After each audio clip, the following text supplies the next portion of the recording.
9 de la mañana, 27 minutos. Agradecemos a Vero por esta información de actualidad con lo que está pasando en la mañana.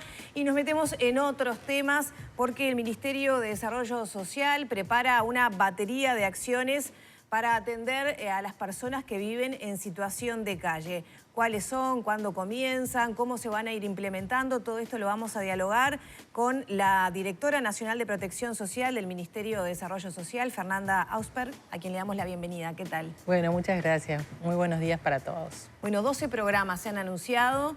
¿En qué proceso están? ¿Los van a llevar a cabo el MIDES, organizaciones, para que la gente conozca de qué se trata? Primero aclarar que estos 12 programas son 12 proyectos, ¿sí?, que son el resultado de una convocatoria que hicimos a la sociedad civil para la presentación de proyectos de innovación social. Es algo nuevo en el Uruguay, salvo INEFOP y la ANI. Esto no se hacía a nivel gobierno. Fue para nosotros un proceso muy exitoso porque se presentaron 52 proyectos de innovación social para atender específicamente la población en situación de calle y aquellas poblaciones en riesgo de estarlo, que es importante también marcar eso porque nosotros no solo queremos trabajar con el que ya está en situación de calle, sino también trabajar la prevención de esas situaciones. Entonces ahí comprendíamos todo lo que es poblaciones que recuperan la libertad, temas de consumo, problemas de salud mental, temas de migración, situaciones de jóvenes recién desinstitucionalizados de INAU. Y la verdad que recibimos en esos 52 proyectos que responden a 37 organizaciones que también es importante marcar que esas 37 organizaciones que presentaron estos proyectos, obviamente algunas presentaron más de uno, más del 50% nunca había conveniado con el Ministerio. Entonces estamos acercando proyectos de la sociedad civil que quizás trabajaban de alguna manera con estas poblaciones y no habían tenido la oportunidad de trabajar junto con el Estado. Entonces, Pero sí tiene experiencia de trabajo social. Claro. O sea, se evaluaron distintos ítems y dentro de ellos era el trabajo ya con este tipo de poblaciones. Entonces, bueno, eso es un camino de estos 52 proyectos. En esta primera etapa nosotros preseleccionamos 12. Estamos trabajando en todos los pasos para la contratación de estas organizaciones que requiere, bueno, definir los términos de referencia, definir objetivos concretos, aterrizar el proyecto a lo que son las contrataciones del Ministerio y esperamos que en los próximos meses y previo al plan invierno esos proyectos ya estén operativos. Fernanda, ¿cómo van a funcionar? Por lo menos para tener una idea de a qué se va a apuntar con estos proyectos, porque uno piensa, bueno, el MIDES trabaja, tiene algunos centros nocturnos, algunos diurnos. ¿Cómo va a funcionar? ¿Qué diferencial marca del trabajo que viene realizando el MIDES hasta el momento? Y después hay un presupuesto que uno puede sonar grande, que son unos 100 millones de pesos. No sé si es anual o cómo van a ir trabajando, o es el monto que se brinda para todo el proyecto. ¿Cómo es? Exacto. Esta definición es en el marco de toda la batería de propuestas que estamos trabajando para esta población, porque bueno, ya desde el inicio de la administración nosotros definimos una palabra que repetimos muchas veces, que es diversificar, y había una gran estructura de centros nocturnos que era insuficiente. Nosotros hemos trabajado fuertemente para dar cobertura y por suerte en los últimos 2 inviernos podemos dar cuenta de que todas las personas que requirieron del amparo del Ministerio lo recibieron, y eso para nosotros es importante, que es que pudimos satisfacer toda la demanda de estas personas. Pero siempre termina habiendo un núcleo, lo que nosotros llamamos núcleo duro, que es difícil de abordar. En este escenario, estos proyectos vienen a tratar de abarcar ese núcleo duro con propuestas de tipo 24 horas, con propuestas que van algunas a trabajar la salud mental, otras a trabajar la inclusión laboral, otras justamente lo que buscan es la prevención. Esto es, hay una propuesta, por ejemplo, para personas que recuperan la libertad que empieza a trabajar todo desde el adentro para que cuando esa persona sale ya salga con una fuente laboral. O sea, todavía no podemos dar los detalles concretos porque no están los contratos, los convenios firmados con las organizaciones.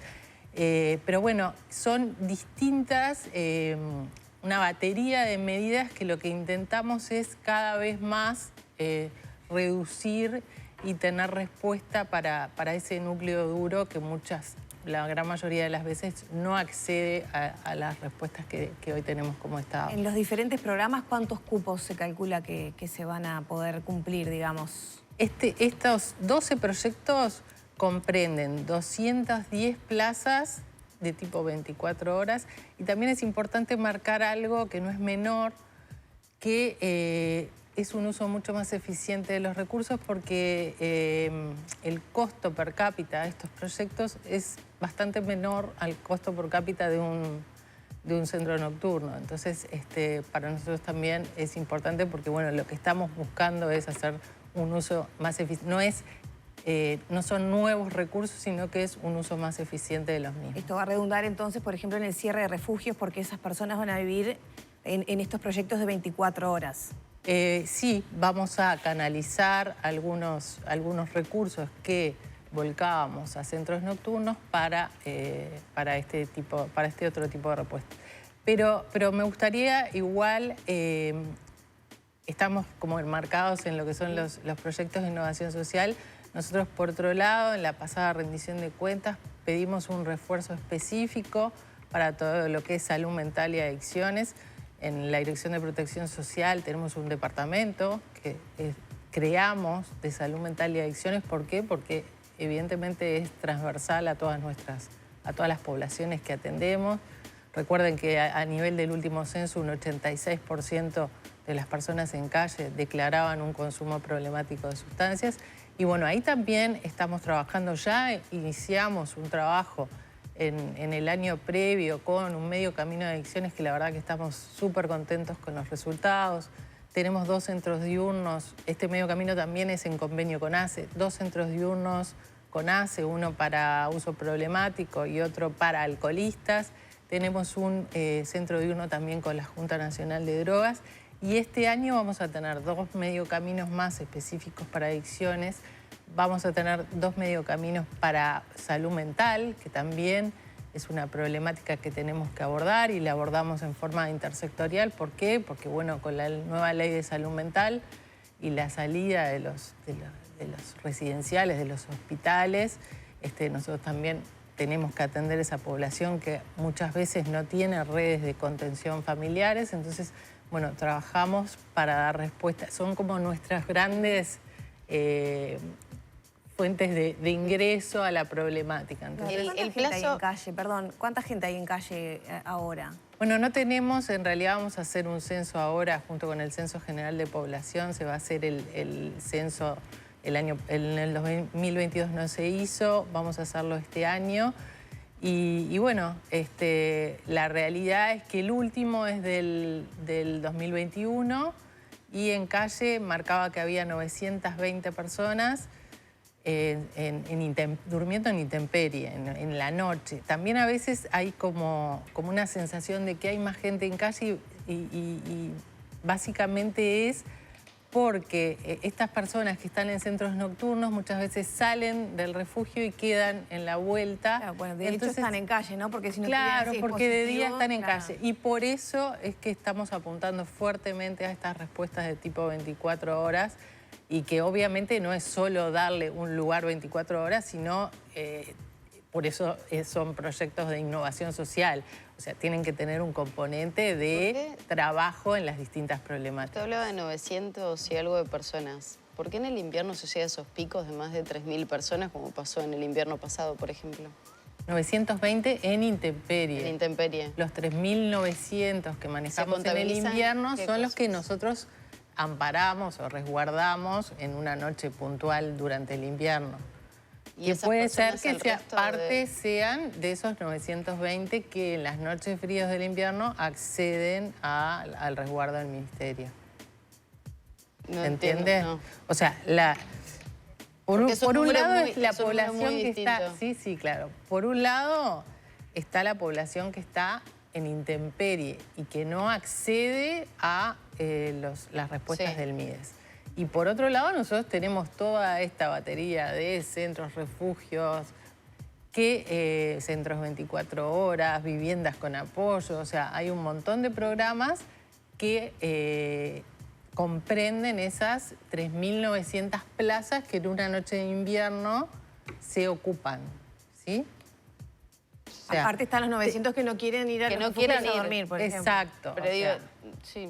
Pero esos 3.000, esos picos, o esas personas que requieren, ahí está, van a estar incluidas en estos programas, entonces, porque seguramente... Las 3.900 ya están amparadas bajo programas de MIDES. Lo que tenemos que apuntar justamente es a los 900 es que a no los quieren 900 ir. que están en calle. Pero digo...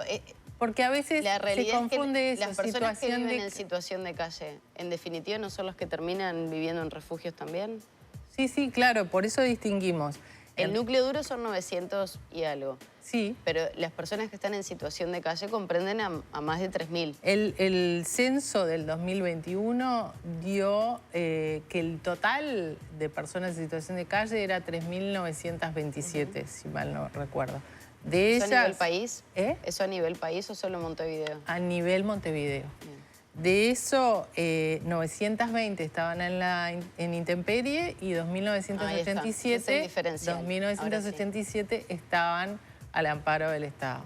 ¿Sí? Fernanda, cuando hablamos de los 3.900 en invierno, también estamos hablando a nivel país, no solo Montevideo, porque durante el invierno nosotros hacemos, que eso es un diferencial también, que antes una persona estaba en calle en un departamento del interior y se la traía a Montevideo porque no había respuestas. Nosotros a partir del invierno del 2021, ya en base a estos acuerdos que hacemos con el Ministerio de Defensa y con los gobiernos departamentales, tenemos respuesta en cada uno de los departamentos justamente para evitar eso, que las personas salgan de su red de contención. Recién mencionabas los programas, ¿no? Los tipos de atención que se van a brindar, salud mental, adicciones, bueno, personas que salen de reclusión. ¿El plazo estimado es de 1 año como máximo? ¿El plazo del proyecto? De atención a esas personas. El proyecto es presentado para 1 año, pero justamente es a 1 año con evaluaciones desde MIDES de la pertinencia. Son proyectos nuevos y nosotros tenemos que irlos a cada año evaluando. No, ni siquiera no tiene que ver con las personas que van a recibir esa atención. No. El proyecto fue presentado para una propuesta anual, pero no quiere decir que si la propuesta funciona y nosotros evaluamos que realmente tiene resultados, justamente en este momento estamos para cada propuesta definiendo cuáles son los resultados esperados y cómo medirlos. Entonces, vamos a ir muy cercanamente midiendo estos resultados para ver si el proyecto continúa y sigue siendo financiado por MIDES o no cumplió los resultados que se pensando en proponían. esas situaciones críticas, ¿no? Salud mental, adicciones, que muchas veces requieren otro tipo de apoyo porque después, cuando vuelven a insertarse en la sociedad, bueno, justamente en salud mental y adicciones, ese es un punto fuerte en el que estamos trabajando. Por ejemplo, en salud mental, voy a salud mental, estamos trabajando fuertemente con el Hospital Vilardebo. ¿Por qué? Porque muchas veces una persona está en calle, tiene una descompensación de su salud mental, va al hospital, es compensado y nuevamente va a la calle. Entonces todo ese trabajo que se hace se pierde. Entonces lo que nosotros estamos haciendo son egresos acordados con MIDES. Claro, los egresos acordados para que nosotros, una vez que la persona entró, no salga sin un lugar en el cual le podamos hacer seguimiento a lo que es toda lo farmacológico que esa persona requiere, porque imaginen lo difícil que es para una persona que está en calle respetar una pauta farmacológica. Muchas veces el primer día sí, el segundo quizás no y después ya no. Entonces, para ser más eficientes también en ese trabajo conjunto con ACE, con el Ministerio de Salud Pública, es que nosotros estamos trabajando fuertemente en los egresos de los hospitales. Y en lo que es uso problemático de sustancias, también con estos mediocaminos, o también tenemos un programa de hogares asistidos que es, conveniamos con organizaciones ese ya existe desde el 2021 y ya tenemos unas 40 personas en esta modalidad, personas que deciden dejar de consumir, nosotros en vez de pagar, de que vaya a un refugio nocturno, a esa persona le pagamos un cupo en un hogar asistido que son, por una normativa del Ministerio de Salud Pública, organizaciones que trabajan específicamente el uso problemático de sustancias, entonces pueden hacer un tratamiento en forma comunitaria de su problemática de fondo. Entonces esa persona sale mucho más fuerte y bueno, y después la vamos acompañando en ese proceso para que no queden procesos truncos también y no... ¿Y va a haber algún tipo de contraprestación para estas personas que van a hacer uso de estos servicios? ¿O que se les va a brindar esta atención? Pedirles algo a cambio. Colaboración, que participen de algunos... ¿Esto se liquidó? ¿Está gordito? Se nos coló. Ya vamos a estar solucionando ese tema, ese inconveniente con el audio. Lo que sí le consultaba, si muchas veces sucede en algunos centros, por ejemplo, que se brinda algún tipo de servicio por parte de las personas, pero también como una forma de integración y de colaboración. O en otros momentos pasó con... Muchos de estos proyectos... Por el tema del que siempre se habla del asistencialismo. Primero, no hablamos de todo un capítulo aparte que es mujeres con niños. Exacto. Los días pasados hemos estado inaugurando algunos centros nuevos, que lo que estamos queriendo salir justamente es de la figura de los hoteles, y en el cual las mujeres tengan un rol mucho más participativo en la casa, en la confección de los alimentos, en el cuidado también de los niños. Eso por un lado. Y dentro de los proyectos de innovación social, de estos 12 preliminares, hay muchos que tienen componente de inserción laboral. Por ejemplo, hay uno específico que es un proyecto de formación en lo que es en gastronomía y emprendimientos de tipo catering, llevado a cabo por estas personas que a su vez se están preparando. Hay otro que es muy lindo, que es más por el lado cultural, que es la confección de tambores, venta de tambores, clases de candombe por parte de personas que viven en situación de calle y realmente son referentes, son muy buenos, y la creación de una comparsa. Ese nos pareció súper innovador y es uno de los que va a estar dentro de los proyectos. Pero bueno, todos en busca de justamente eliminar, erradicar lo que es la cronicidad de la situación de calle y que, bueno, y que puedan... Y con ese objetivo uno se pregunta la escala, ¿alcanza? Siempre es insuficiente, claramente cada historia de vida es única y el trabajo debe ser uno a uno y eso es el principal desafío, ¿no? Pero ¿alcanza la escala con los números que venimos hablando, estos cupos con los que ya existen y en ese universo de personas? Reitero lo que tú dijiste, siempre tenemos que ir a más. Nosotros, la verdad, es un desvelo nuestro reducir ese número y no solo reducir el número de personas que vienen a la intemperie, sino reducir, que le podamos dar la mano y que le podamos soltar la mano en algún momento. Obviamente tenemos que ser cuidadosos porque no podemos tirar toda una batería de proyectos sin ser cuidadosos en quién los está llevando a cabo, cómo, con qué objetivos. Y en ese camino estamos. Que hay mucho más por hacer, sí, pero realmente de casi la nada que había, que era simplemente dar una solución de emergencia habitacional y que vuelvo a repetir, con casa y comida, nadie sale de situación de calle. Hay un trasfondo mucho más importante y que hay que trabajarlo. Los proyectos de autonomía que se les daba a las viviendas en los predios, ¿y eso están funcionando? Los proyectos de autonomía funcionan, tenemos resultados muy buenos. De hecho, hubo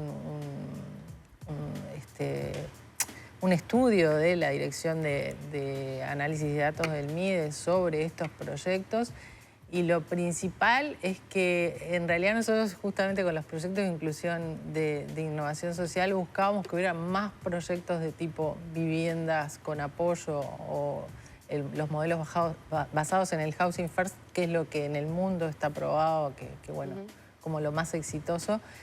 Y realmente las personas, ya desde los modelos centrados en la vivienda, al tener una vivienda y tener un sentido de pertenencia, todo lo demás es mucho más fácil de trabajar.